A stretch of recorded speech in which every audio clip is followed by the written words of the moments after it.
Recognize our people who have ability, who have a product to sell, and really support them. Everyone else does. Why should we be any different?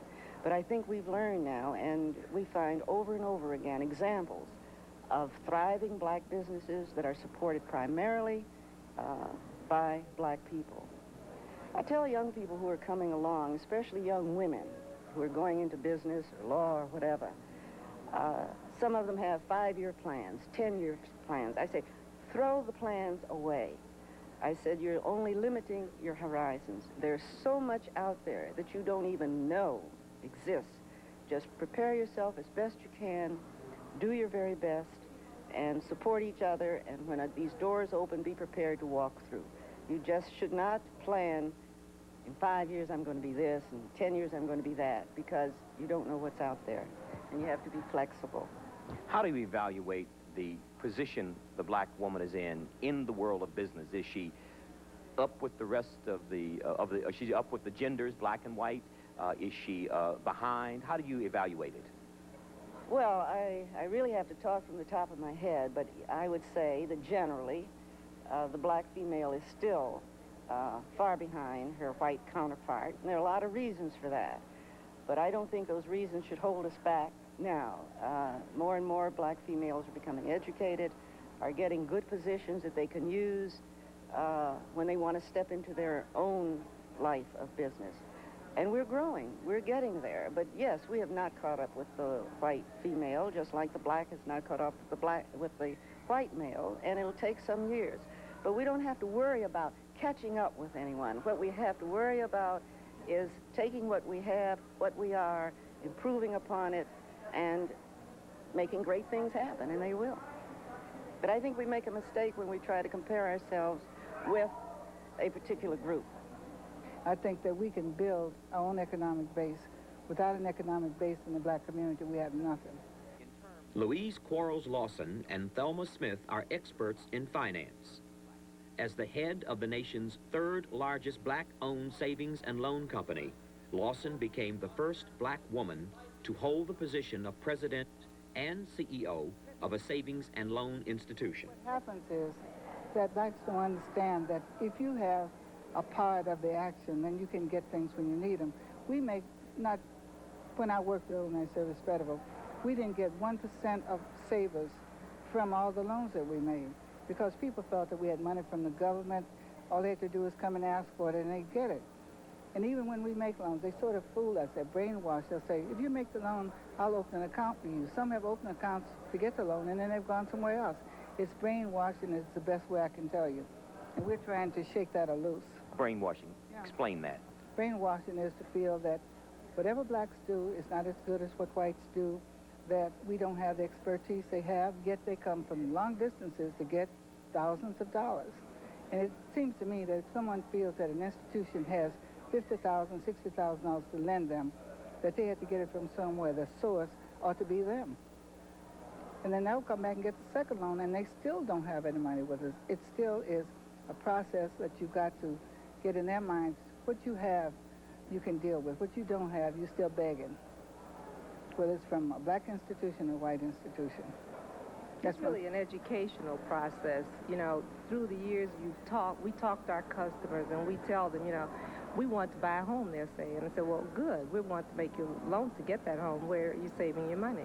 Well, I have that downtown. Well, why didn't you get your loan for your home downtown? Well, I thought I would leave my money down there and get my loan here. Absolutely. And then we take the time to tell them what it's all about. You know, their money must be here so that we can put it back into the community. The people standing out there in line making deposits, we're letting you have their money. You know, they have the confidence in our association. So it's been an educational process, and I can see the change. Lawson's protege, Thelma Smith, is currently president and chief executive officer at Illinois Service Federal Savings and Loan Association in Chicago. In terms of economic self-development, what is the process, let's say, when the black person, depositor, puts money in your facility? How is it recycled? How would that help the black community? It helps them very much. They might not be aware of it, but when they are putting their money with us in savings deposits, we in turn, we put it back into the community.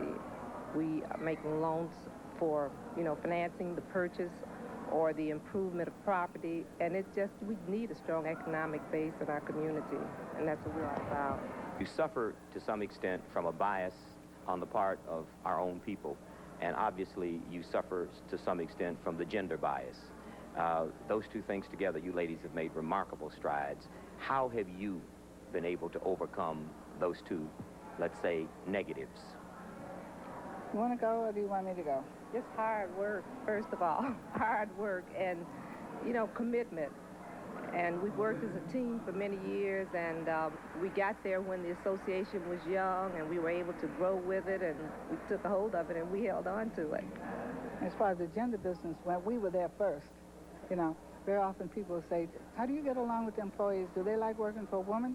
I said, I would imagine so, since they had a choice of not. Since I hired them, I would imagine they like it just fine,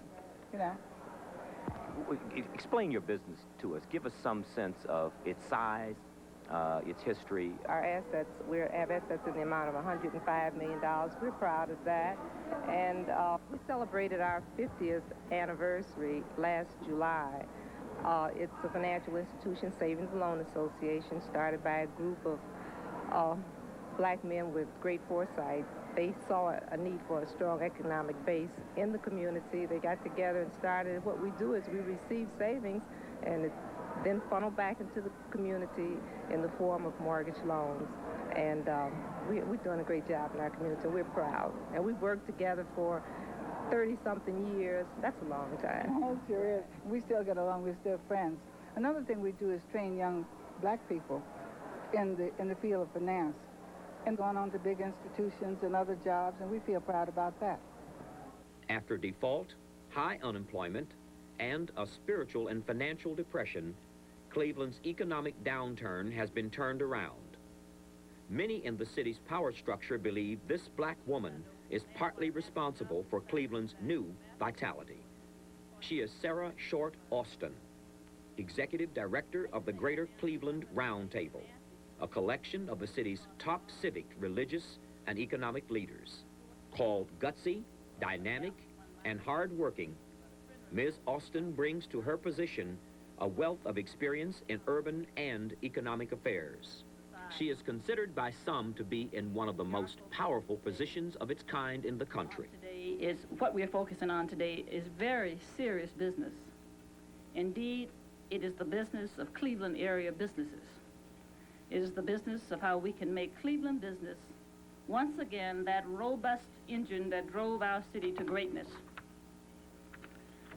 Businesses owned by minorities are an important sector of Greater Cleveland. Their economic good health can be a vital factor in the revitalization of the metropolitan Cleveland area. Minority-owned businesses pump a considerable sum of dollars into the Cleveland region. According to the most recent statistics, 1977, they had a gross sale of $194 million. They provide jobs for an estimated 40,000 local citizens.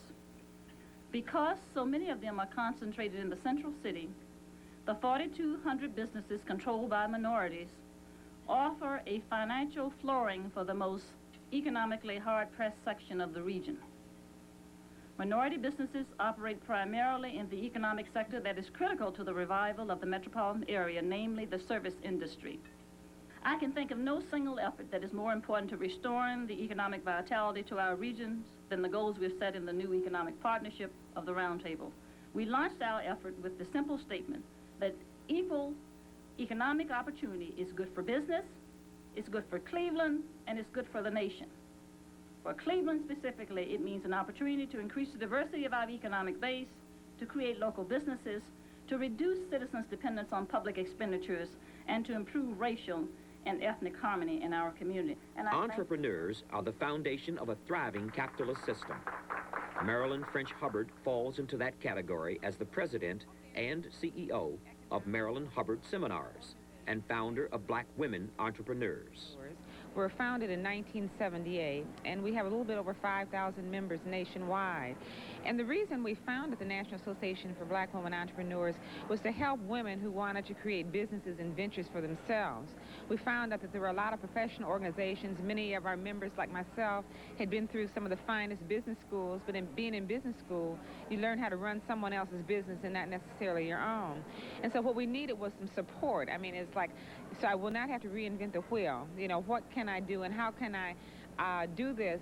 And what we found was that one of the best things that we could do was talk with other black women who had done it. Many of us were in business. We were not getting the contracts or, say, the contacts that we needed. We didn't know if it was because of ageism, racism, sexism, or just that we did not have the business savvy. So what we've done through our networking organization, I would say networking is the key.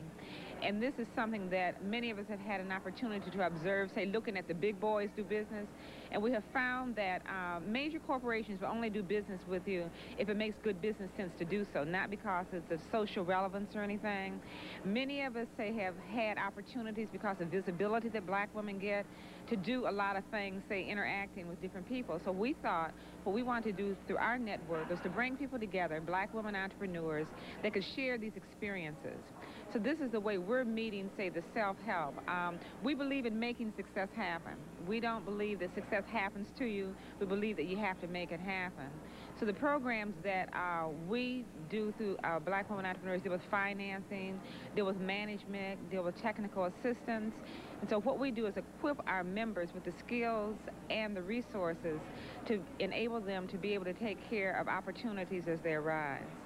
How does economic self-help in a practical sense? How is money recycled? Let's say that a black person buys from one of your member businesses. How does that money get back to that consumer? Okay, one of the things that we have to recognize is that most black women or most black people that are in business only cater with other black businesses. A lot of times say we don't like that, but that's reality as we look at the United States, when we look at black economic development. This is something that we have to do. We have to deliver quality service so blacks will want to do business with one another. We have to let each other know what the other person is doing. We have really, through Black Women Entrepreneurs, it's just been just phenomenal. Say the sisterhood and looking at, say it as women and also as blacks, looking at that we have to help one another. There's been a lot of joint ventures. One of the things that has helped, like say there may be a woman in Memphis, there may be a woman in Chicago, a woman in Detroit with a small PR firm.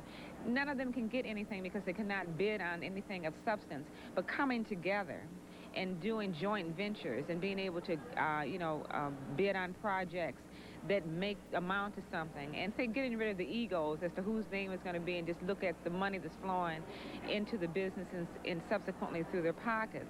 So I would say the first thing would be doing business with one another, but also delivering quality service. There's going to be a few of us that will be able to do business with the mainstream. But I think if we really develop those businesses, what we can do is subcontract, with other people who do not have the wherewithal, say, to get the big contracts in the mainstream. How important to these businesses is the black consumer?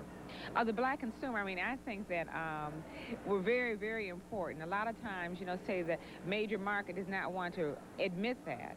But just say the black women, black women are the people who spend the money.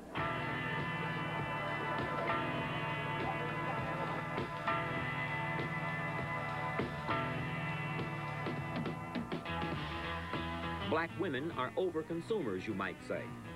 They spend at a disproportionately higher rate than white consumers. In a broad sampling of products, black female homemakers are heavy users of health and beauty aids, soap, insecticides, toilet bowl fresheners, aluminum foil, cooking oil, barbecue sauce, orange juice, mouthwash, liquid bleach, soft drinks, and tea. To give a clearer idea in terms of dollars and cents, in 1983, they spent $700 million on cold cuts, $400 million on potato chips, and more than $300 million on butter. We're not only, say, consumers, say we're entrepreneurs. Right now, looking at business, speaking of making a good business sense to do so, all the major contracts have to have set-aside. So they need us in order to make their bucks.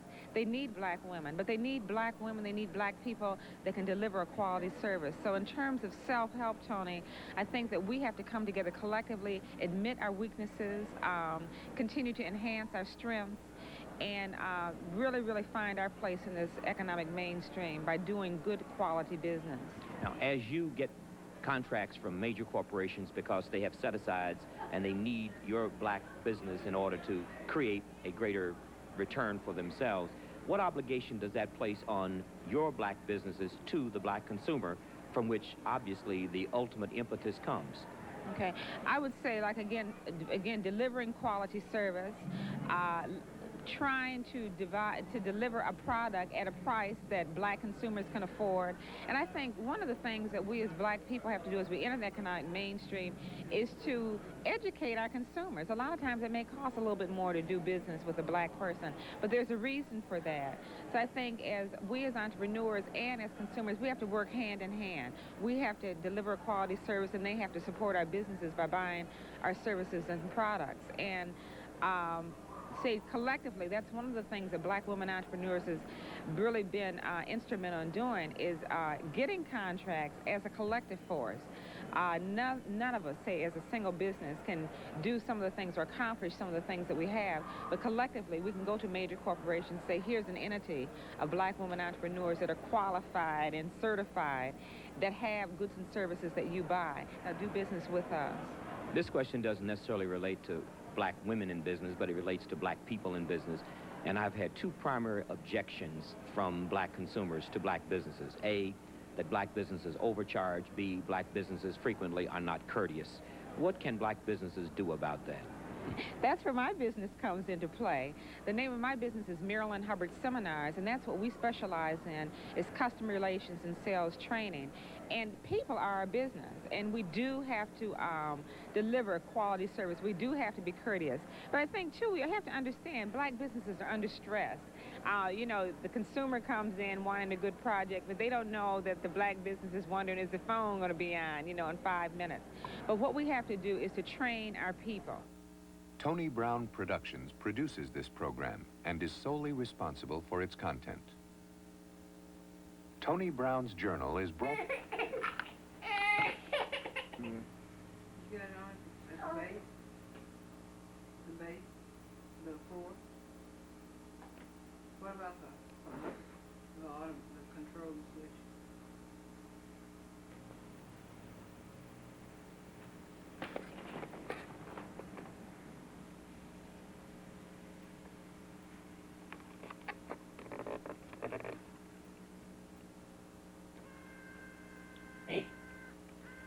Ain't you gonna turn? Ain't you gonna turn, big guy? Come on, turn. Hey.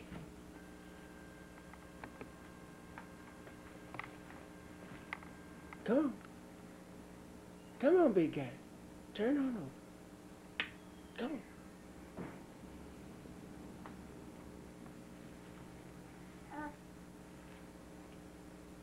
Come on. Stop looking at TV. I know you see yourself on TV.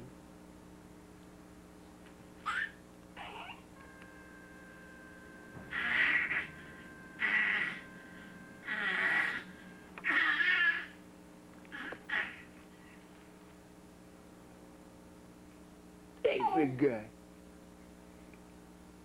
Hey, big guy.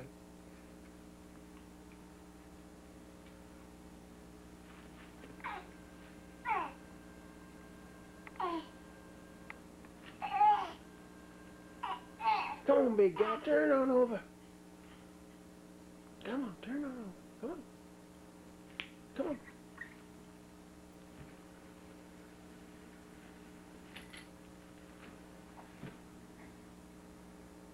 You not gonna turn?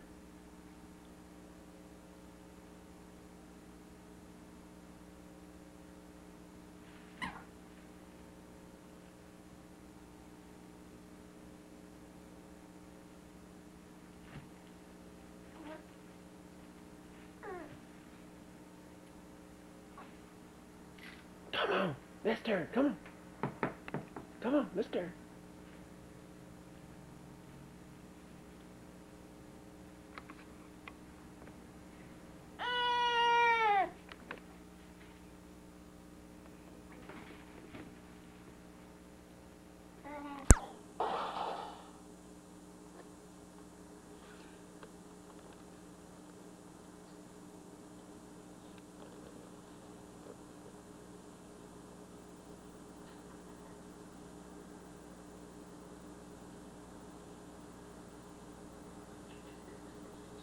Okay, you can laugh.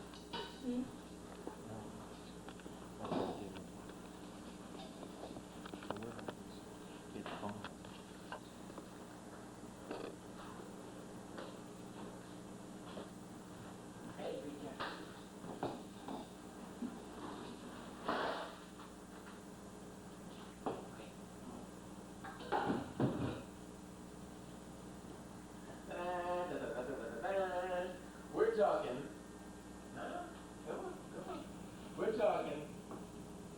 April 30, 1986. Nah.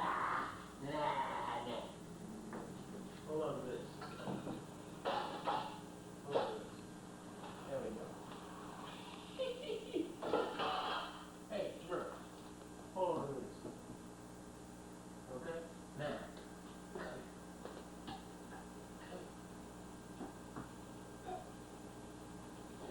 You can do better than that. Come on.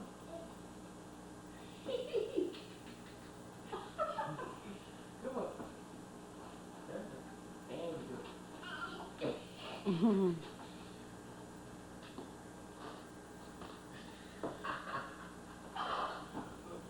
What is that rock? It's on the porch, the walker.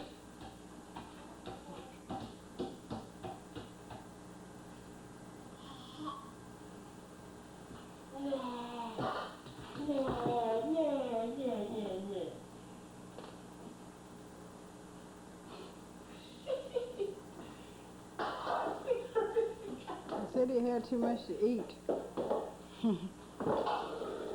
He ate too much, dear. Trevor.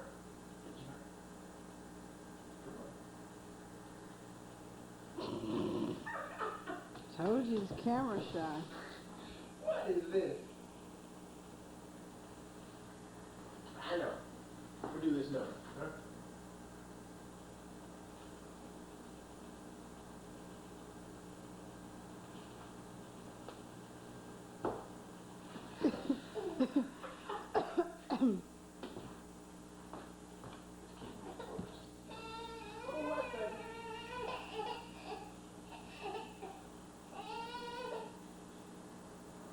Smile, honey.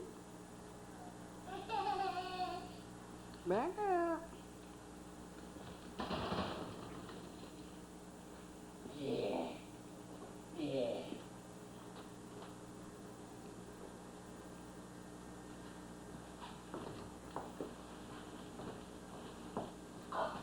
Come on.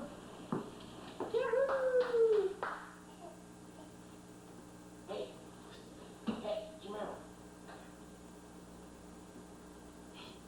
Hey, big guy. Come.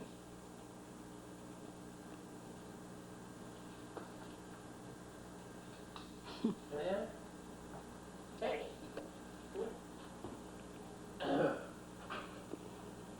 Fine. Let's have this one too. Hey.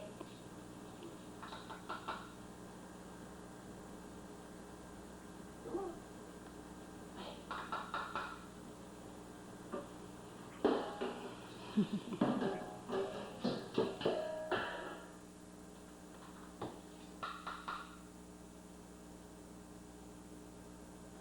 Come on, hey. Smile.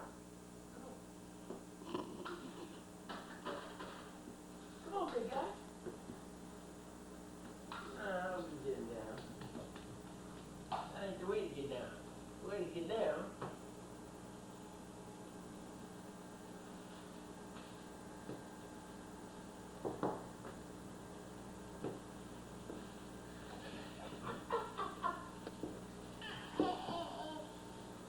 Put your pants up a little bit, okay?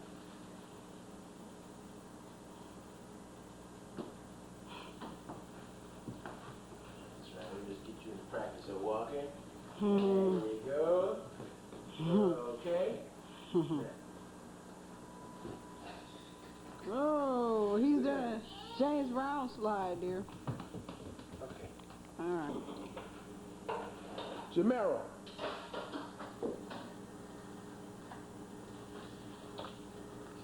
Jamero.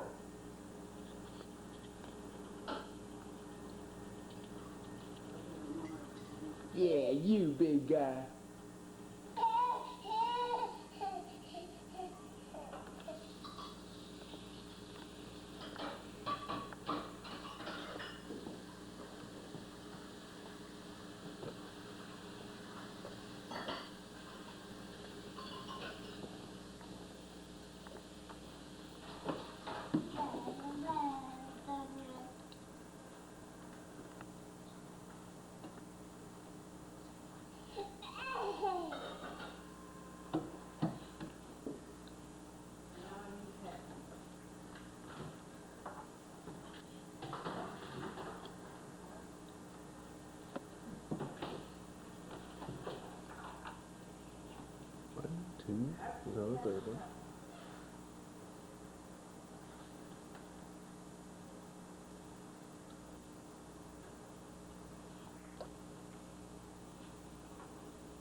You think you can jump in and say it?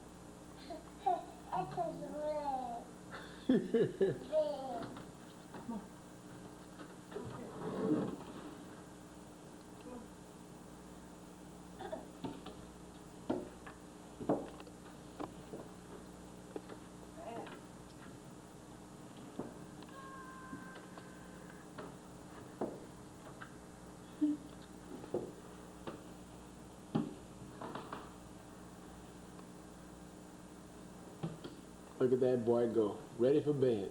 Can't wait to get to the top.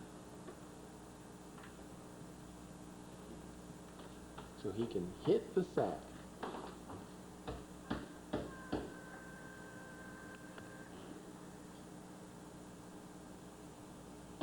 Hey, big guy.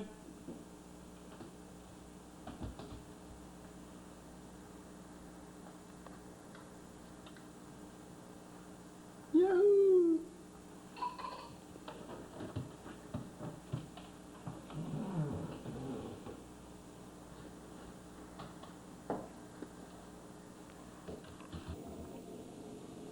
Well, gentlemen, it's a nice ride.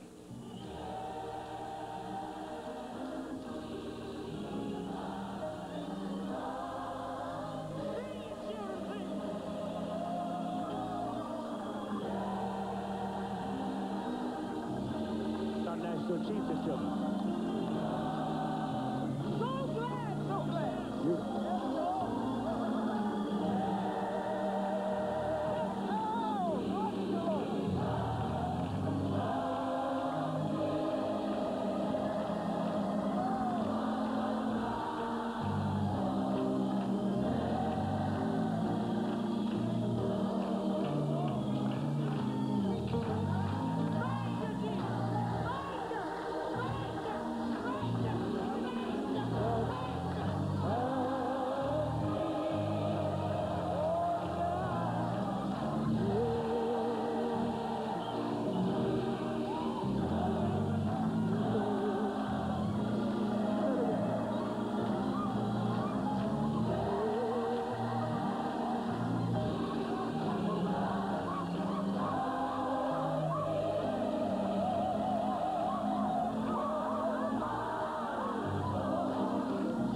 Let's go.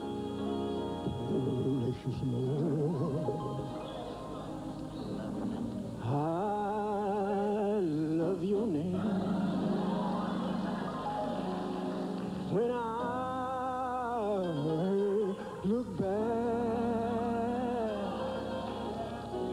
from whence I came, sometimes stumbling, sometimes falling, sometimes alone.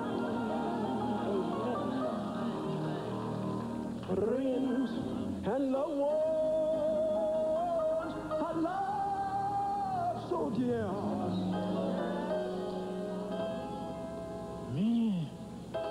Many are gone, but still I'm here. Take my hand, precious Lord,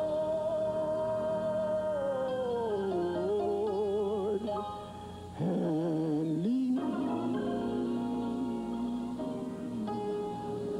me on. All on you. Let's go. Come on. Hit it.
Watch it. Watch it, watch it.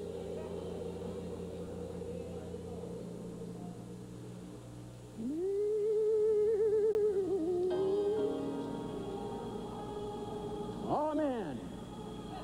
Amen.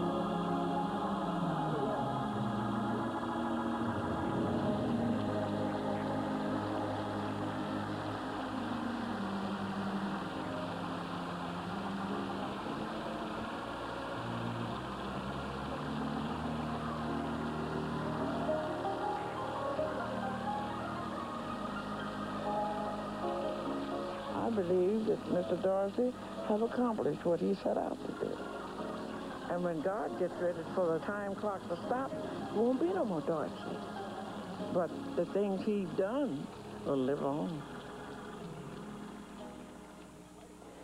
And I believe in what one of his songs says. Remember me, not just for me, but for the work I've done.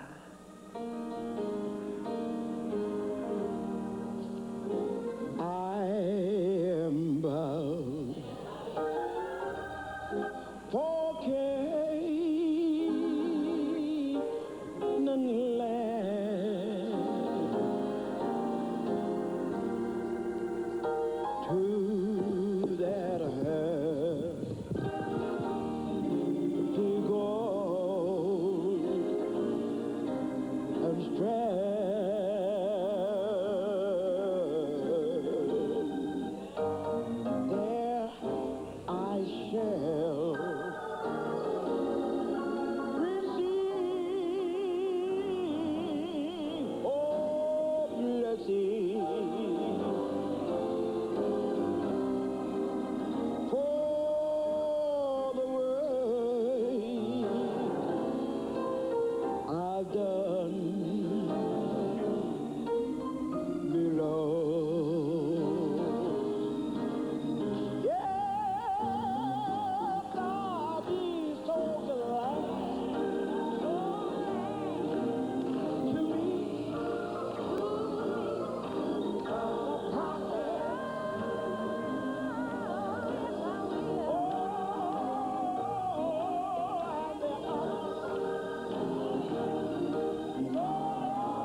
teddy bear with you. Alright, you can't see this, sorry. You can't see me. Can't see him. Let's just give it to him next time. Sorry.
Hey, big guy.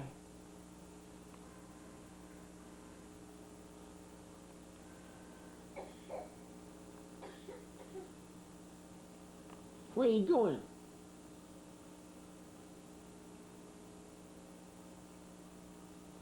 Hey, come on back here.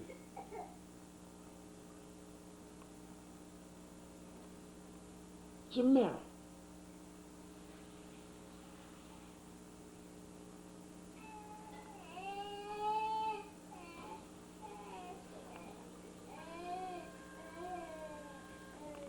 Jamero.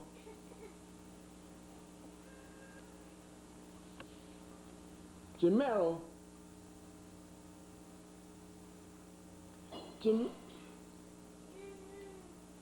Hey. Hey. Hey, man.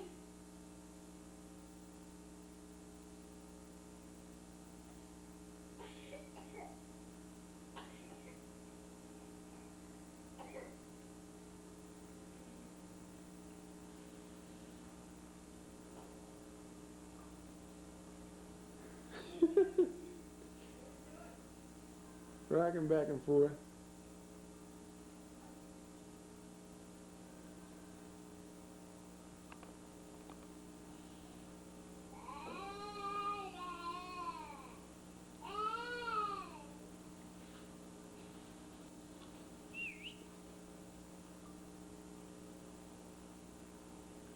Hey. Hey. Hey. Hey.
Brax, come get your buddy.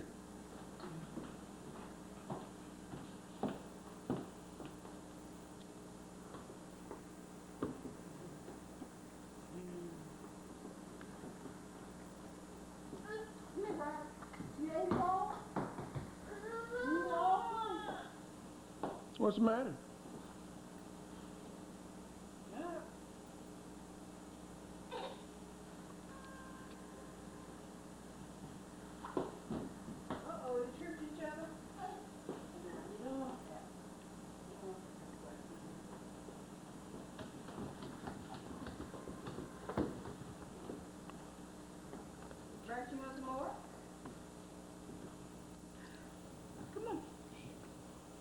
You walk for Daddy. Come on, Braxton. Braxton, come in and help him walk. Come help your cousin walk. Come hold your cousin's hand and walk. Come on. Come on. Hold his hand. Hold his hand. Hold just his hand. Hold his hand. Don't give him a hug. Hold his hand. Hold his hand. Hold his hand. Help him walk. Hold his hand. Hold his hand, Braxton. Braxton. Hold his hand. Hold that hand. Hold his hand.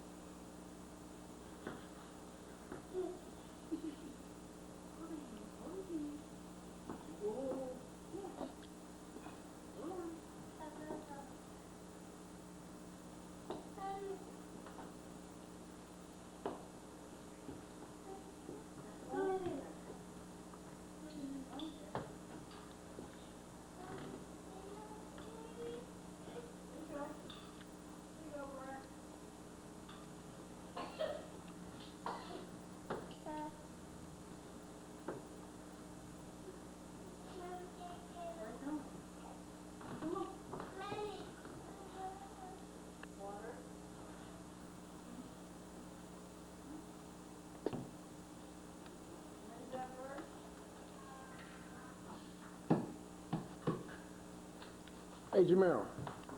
Come here, man. Hey, Jamero, come here. Come here.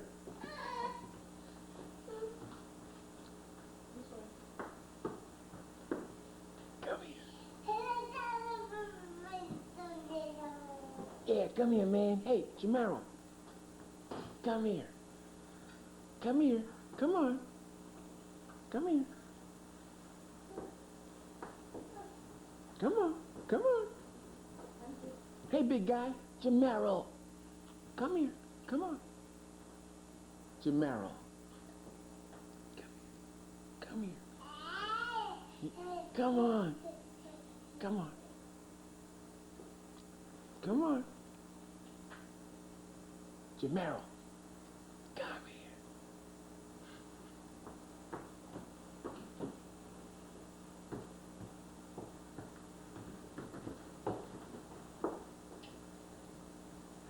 Jamero. Jamero. Come here. Yeah.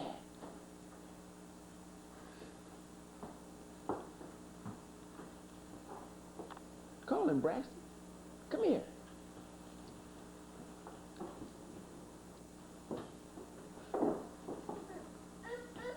Take the whole thing.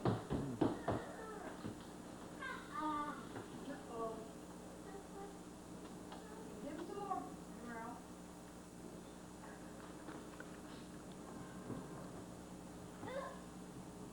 Sorry, Brad. Got it? Got it, okay. Good Lord. Okay. Okay, come on, dude. Thank you, Braxton. Okay, Braxton, wanna move over? He'll grab it. Yeah. Stand up, stand up. I'm gonna go get Braxton. Stand up.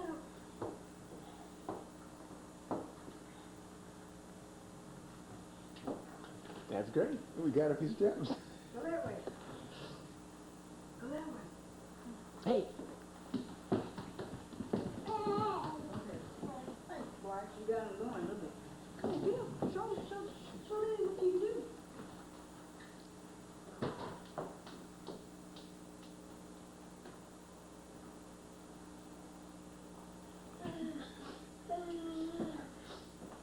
Want to take off? You take off. Come on, big guy. Yeah, let me. Hey, there you go. Come on, come on. Come on, come on. Come on.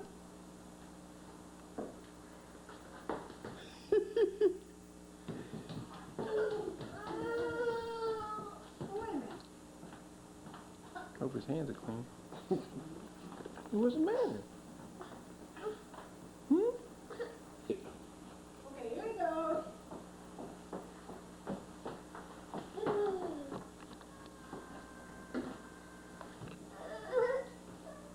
Shut up, honey. Again, come around the corner real fast. Let's come around the corner real fast.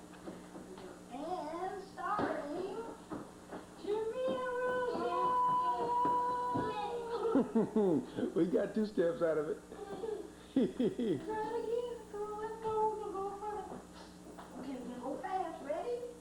Ready? Come on. The Janero Show! The Janero Show!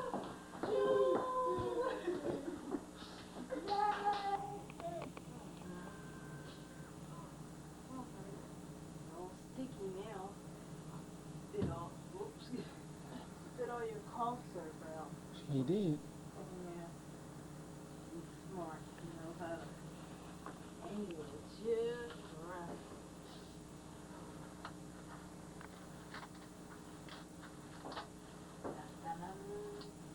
And you're all sticky because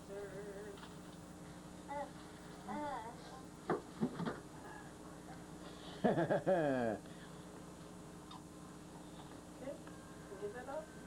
Sticky? You sticky boy. Yes.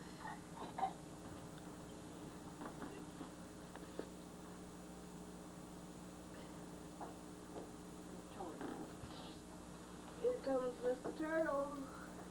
Ducky. Duck. Frog. Beaver. Farewell. There you go. Hey, big guy. You having a great time?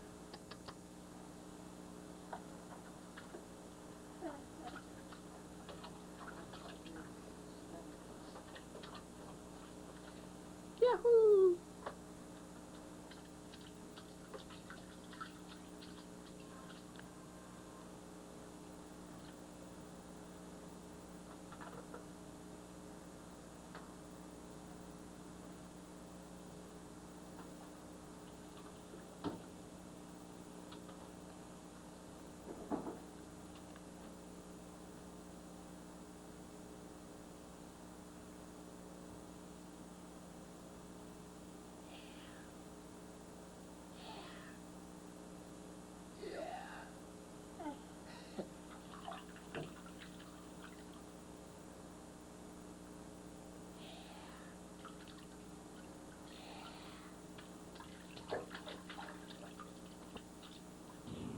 You want to get him in the sunlight over there and all that? Okay. Just kind of walk him with your hand and then...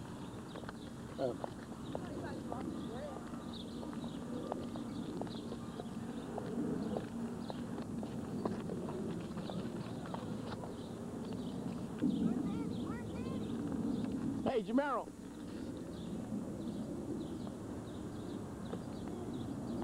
Yahoo!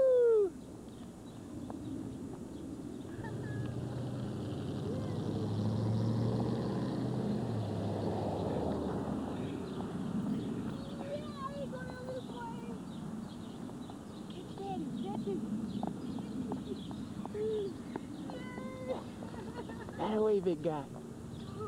Jamero, Jamero, Jamero. Oh, I'm sorry. It's all right. Did you lose your concentration, honey? Hey, big guy. Why you walking better every day? Okay. Oh. Yeah, I didn't put the other one on this morning. Yeah, they were broken for all of them. Oh, okay. Go to Daddy again. That way, big guy. Yahoo! Whoa. How about, where's Daddy? Hey, big guy. This guy's walking, boy.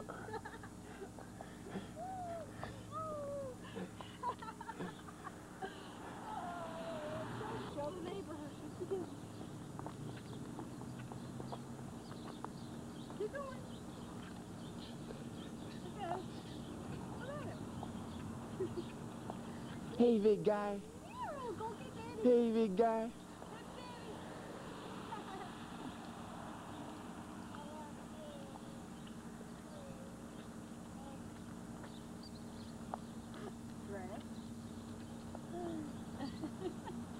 Okay. Yeah, head down. Go over there and hug Daddy. Go hug Daddy. Stand. Go hug Daddy. Whoa. Okay, come on. Come on, let's go back. Okay, hug Daddy. Go hug Daddy. I can trip over this time. Come on, come on. Yahoo! In your arms. Come on, boy. Come on, get in. Mama's proud. Of course, we don't want to know the date, do we? Oh, well, today is Monday, May 12th. But we made official first steps on Saturday, May 10th, in San Antonio at Grandma Berry's house.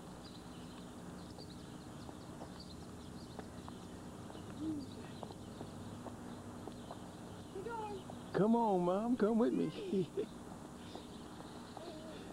Step on, big guy.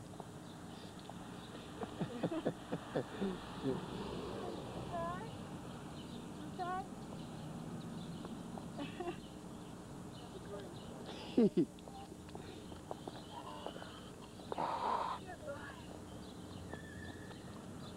going, Emily. Where's Daddy?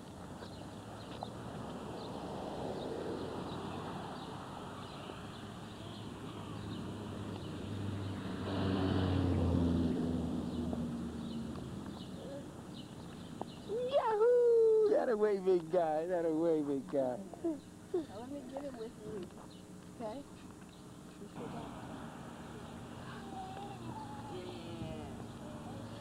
Yeah. Ha ha. That away, big guy. Yahoo! You ready?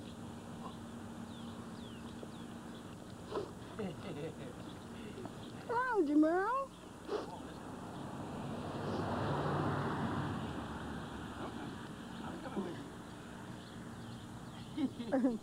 It's tired. Yeah. Y'all going fast. Yeah.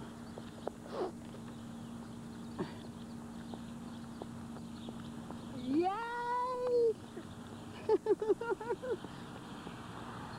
Stepping hard, isn't it? Yeah.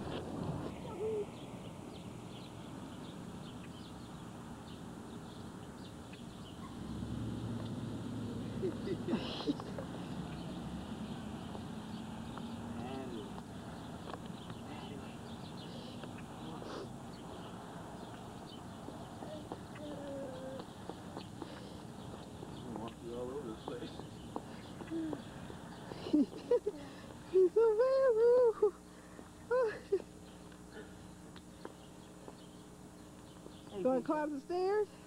Yeah, go ahead here.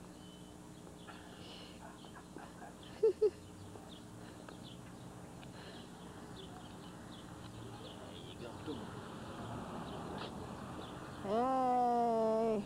Yahoo.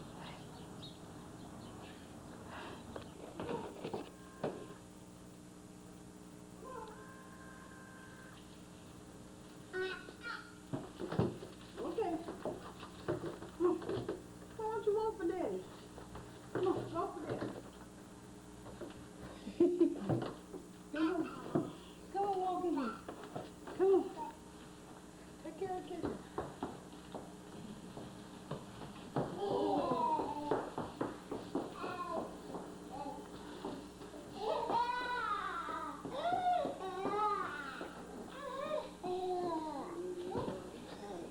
Crash.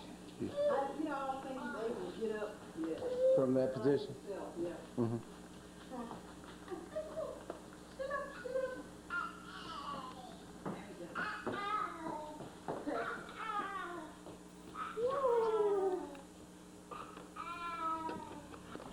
That's fine, whatever he's doing.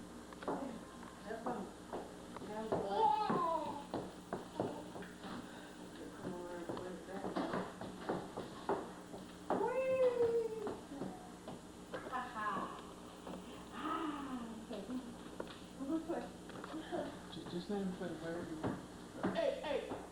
Not there. Come on back in here, big guy.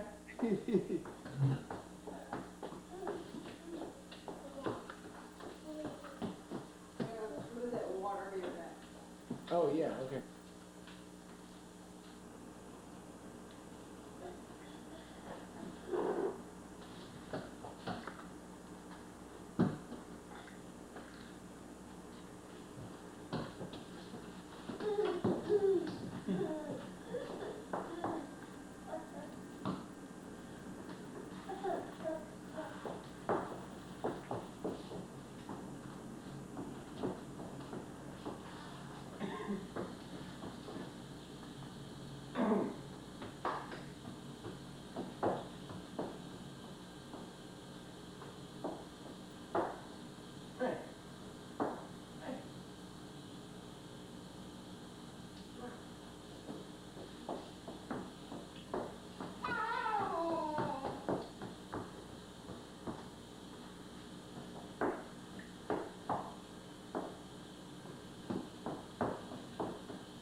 Let me have your hand.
Or act much like movie Indians.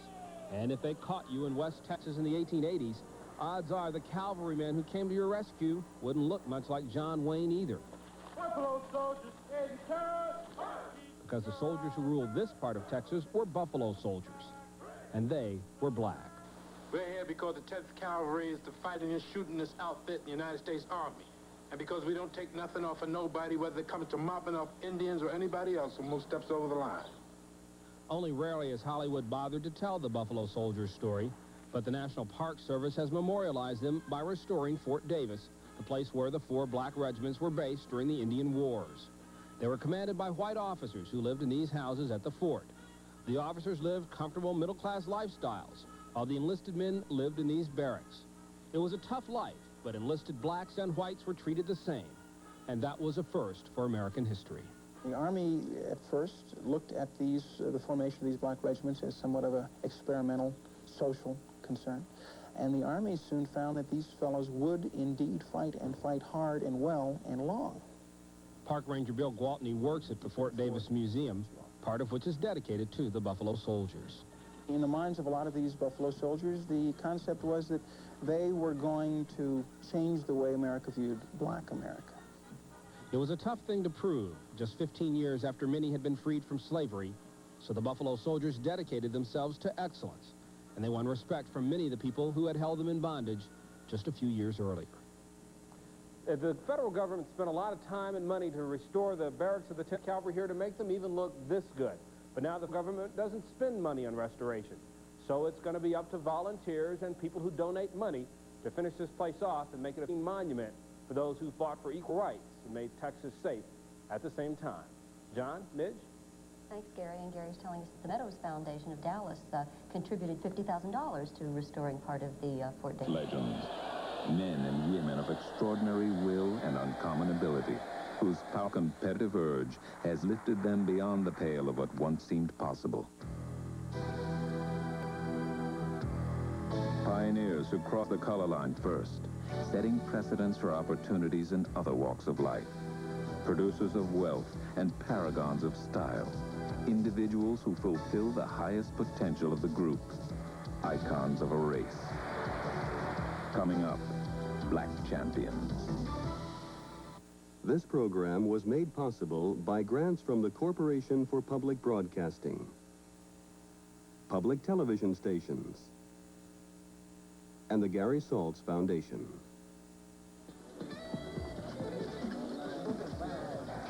Throughout the 20th century, in ballparks and coliseums across the United States, champions have been worshipped. America's championship season is endless. And in their time, for decades, for generations, champions defined the heroic gesture as an element of personal style. For fans, adulation is timeless. Cheering, the sound that never ends.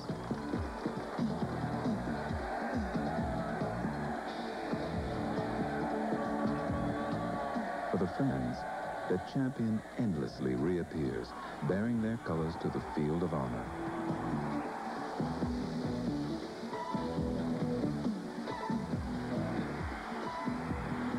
When the first myths were yet in the making, the black champion inhabited a pantheon apart, exiled there by social convention. Proud and presumptuous, he would not remain there long. The black champion would have his tribute, and in full measure.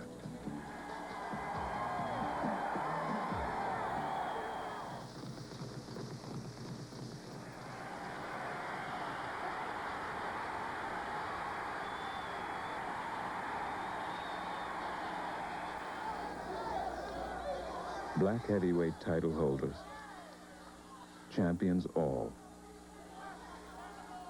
Artists who have portrayed themselves as kings of the canvas ring. There have been many. Their reigns have been great. But there was a first. At the turn of the century, Jack Johnson, a heavyweight boxer from Galveston, Texas, says he's the best fighter in the world, an uncrowned king. Others agree. He is Muhammad Ali of 1908 to 1915. He played by his own rules. He was supremely indifferent. He had the type of arrogance that was classic. That was the reason he was such a great, great fighter. 30 years old, a graceful, stylish fighter, Jack Johnson stands just over 6 feet and weighs 212 superbly conditioned pounds. He brought a new dimension to the sport of boxing. He brought a defense, a type of heavyweight fighting where He accomplished his objective, and when the fight was over, you never knew what his profession was. You looked at his face. He was never, ever marked.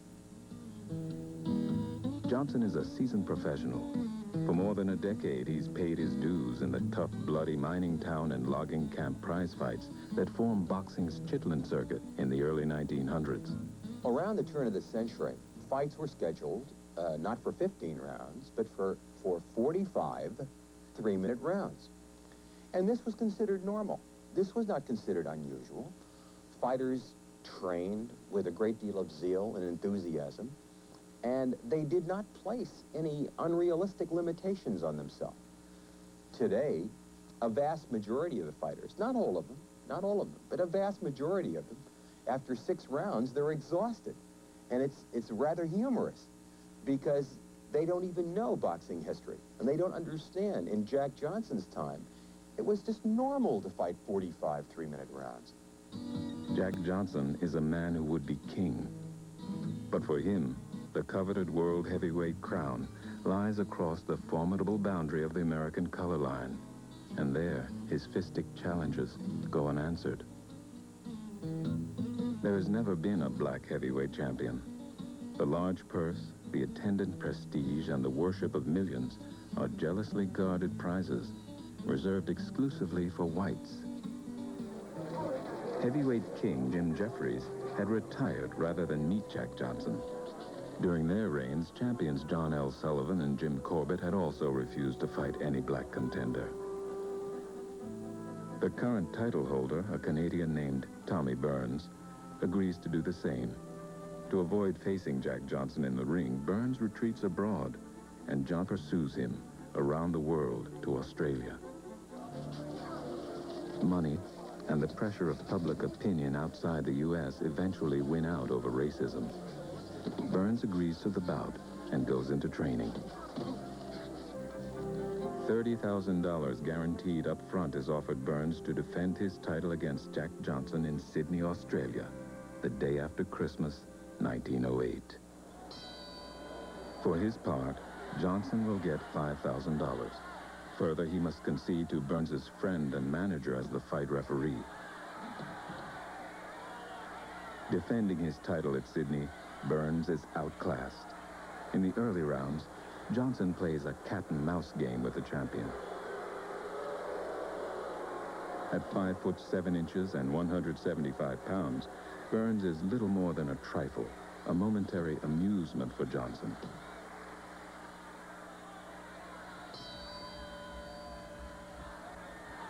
Burns can't buy a round, not for the entire $30,000.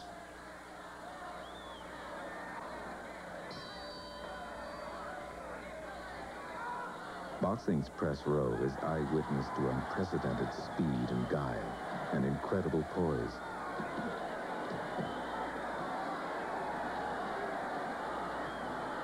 Police at ringside stopped filming of the bout, leaving historians this truncated portrait of the end of an era. Jack Johnson becomes holder of the heavyweight boxing crown by a knockout in the 14th round. Modern boxing uncomfortably receives its newest royal figure. When Johnson returns to America, he discovers the glitter of publicity now illuminates his career. He indulges a taste for expensive cars, fast cars. Supremely confident, he challenges Barney Oldfield, America's leading race car driver, to a race at Brighton Beach, New York. Johnson drives a car he has helped to design and build.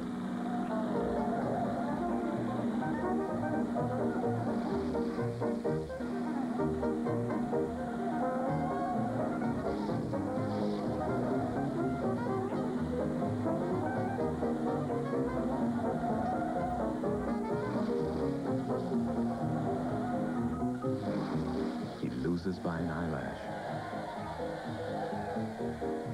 But he is still an icon, an American original. The new heavyweight king is a living showcase for a new world invention called stardom. He dresses well and selects his traveling companions without regard to any convention but his own. He jives sports reporters, telling them a $60,000 fight purse provides him enough spending money to last about a week. Writers call him arrogant, nouveau riche, black. Jack Johnson is all of these things, and more. He is fluent in several languages. He is an avid reader of Shakespeare, the French philosopher-poet Victor Hugo, and the flamboyant romantic Alexander Dumas. He is a classical musician of no mean talent. His vivid living portrait of himself angers America. The first call goes out for a great white hope, and Stanley Ketchel comes forth to wipe the perpetual smile from Johnson's face.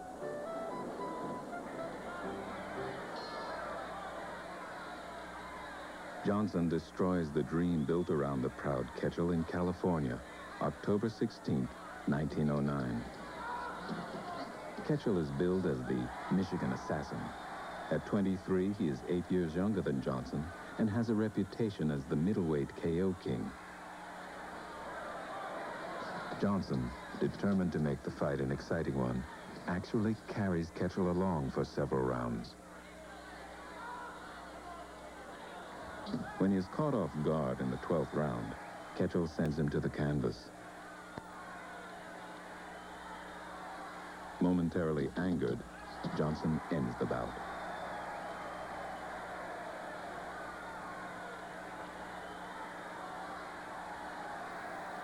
But hope springs eternal, and racial prejudice runs deep. Again, the call goes out. The retired champion, Jim Jeffries, gets an urgent personal plea from John L. Sullivan and is convinced to make a comeback. Reluctantly, he leaves his alfalfa